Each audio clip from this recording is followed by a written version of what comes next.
On nous demande de réaliser la carte de restriction d'un plasmide. Pour cela, on nous donne un tableau avec la taille des fragments obtenus après digestion du plasmide par différentes enzymes de restriction.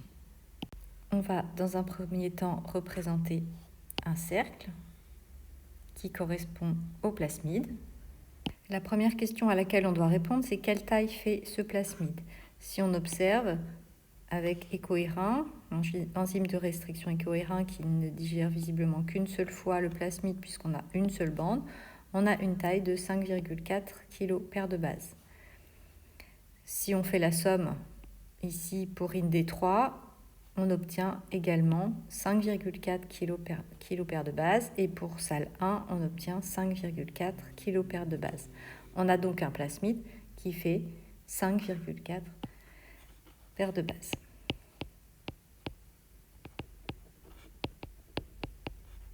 Kilo paire de base.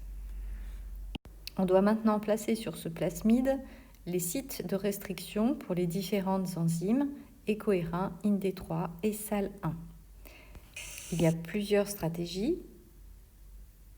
On peut commencer, une de ces stratégies consiste à commencer par l'enzyme qui coupe le plus grand nombre de fois. Donc ici, pour nous, il s'agit de IND3 qui coupe. On obtient 3 fragments, ce qui signifie que l'enzyme coupe 3 fois le plasmide. On va positionner ces sites sur le plasmide. On essaye de respecter les proportions. Donc si je place un site ici, IND3, l'enzyme va couper ici. Ensuite, elle va couper à peu près ici à 2,1 kg paire de base.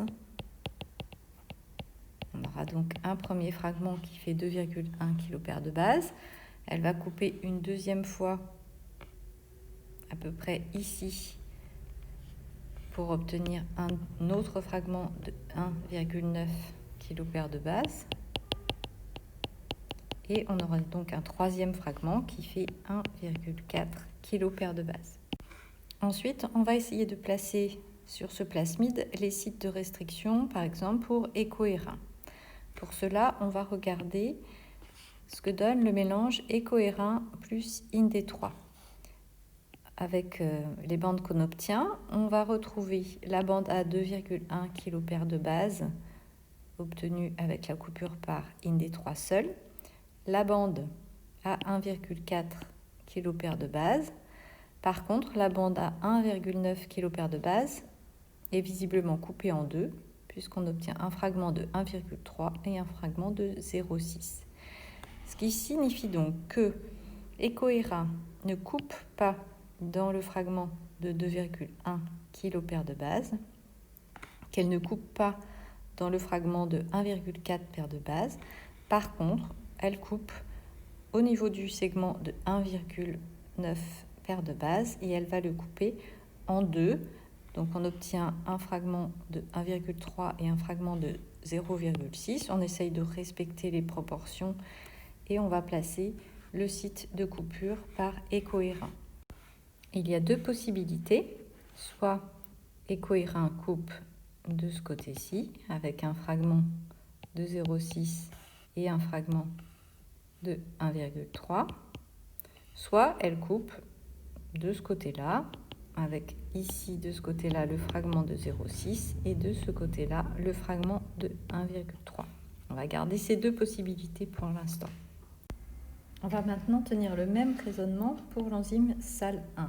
On va regarder ce que donne le mélange SAL1 plus IND3. On sait que SAL1 ne coupe qu'une seule fois le plasmide puisqu'on a une seule bande à 5,4 kg paire de base. Quand on mélange SAL1 et IND3, on va retrouver la bande à 1,9 obtenue pour la digestion par IND3, la bande à 1,4 et on observe que la bande par contre à 2,1 kg paire de base est coupée en deux morceaux de 1,2 et 0,9 kg paire de base. Donc SAL1 ne coupe pas la bande à 1,4, ne coupe pas la bande à 1,9. Par contre, elle coupe la bande à 2,1 kg paire de base. On va placer les sites de coupure par salle 1 sur le plasmide. Donc on sait qu'elle coupe la bande à 2,1 et qu'on obtient deux morceaux de 1,2 et 1,9 kg paire de base. Donc on ne sait pas par contre si elle va couper ici pour former un morceau à 0,9 de ce côté-là et à 1,2 de ce côté-là, ou bien si elle coupe plutôt ici pour former un fragment à 0,9 et un fragment à 1,2. Pour savoir, il va falloir regarder le mélange Ecoerin plus salle 1. Quand on mélange ces deux enzymes, elles ne coupent chacune qu'une fois le plasmide, on obtient deux bandes de 3,2 et 2,2 kg paire de base. Donc, avec ces informations, on va pouvoir voir quelle est la bonne solution. Est-ce que Ecoerin coupe ici ou là, et est-ce que salle 1 coupe ici ou là? On obtient donc deux bandes de 3,2 et 2,2. On va essayer de trouver une bande de 2,2 de ce côté-là. Donc, si je prends 0,6 et 1,2, ça fait 1,8, ça ne va pas. Si je prends 1,3 et 0,9, ça fait 2,2 par contre. D'accord? Donc, cette possibilité fonctionne. Et sinon, je ne peux pas prendre cette solution et ces deux sites de coupure, ça ferait une bande de 1,3 et 1,2, ce qui ferait 2,5, donc c'est trop long. Donc la solution est que Ecoerin coupe ici et salle 1 coupe ici.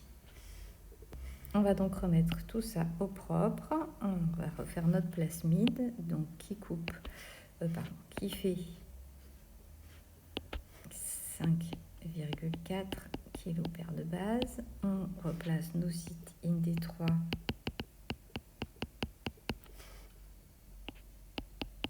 ici et là, avec donc les bandes de 1,4, 1,9 et 2,1. Et on va replacer ensuite donc le site de coupure par Ecoerin. On a dit qu'il était ici, de façon à avoir une bande à 0,6 et une bande à 1,3 de ce côté-là. Et on va placer notre site salle 1 qui, lui, va être ici.